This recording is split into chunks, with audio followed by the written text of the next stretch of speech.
आनंदाची बातमी आहे, कारण लाडकी बहीण या योजनेचं ऍप्लिकेशन आता सुरू झालंय। योजना जाहीर झाल्यानंतर तांत्रिक कारणामुळे हे ऍप बंद होतं, मात्र नारी शक्ती दूत असं या ऍपचं नाव आहे, ते प्ले स्टोअर वर उपलब्ध आहे। लाडकी बहीण या योजनेच्या ऍप्लिकेशन मध्ये उत्पन्न आणि रहिवासी दाखल्याचा कॉलम हा सुरू करण्यात आलाय। पुढच्या 2 दिवसांमध्ये ते अपडेट होण्याची शक्यता आहे, यामुळे महिलांना यापुढे घर बसल्या अर्ज करता येणार आहे।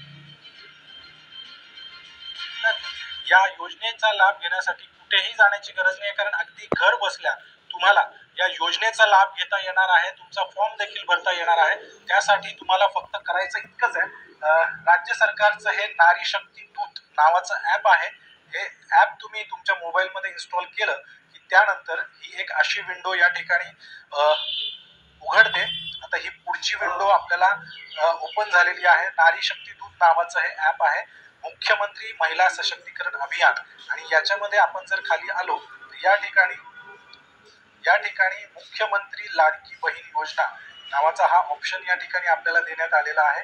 या ऑप्शनवर आपण गेलो की मग मुख्यमंत्री माझी लाडकी बहीण योजनेचा हा फॉर्म या ठिकाणी आपल्याला समोर येतो। यामध्ये महिलेचं संपूर्ण नाव आपल्याला भरायचं आहे, पतीचं किंवा वडिलांचं नाव भरायचं आहे। ऍप्लिकेशन मध्ये आणखी खाली गेलो तर फॉर्म भरताना आणखी पुढे अनेक गोष्टी या ठिकाणी आपल्याला भराव्या लागणार आहेत। त्यामध्ये या ऑप्शन मध्ये मग तुम्ही तुमचा अर्ज नेमका कधी केलेला आहे आणि आता त्या अर्जाचं स्टेटस काय आहे याची सगळी माहिती तुम्हाला अगदी घर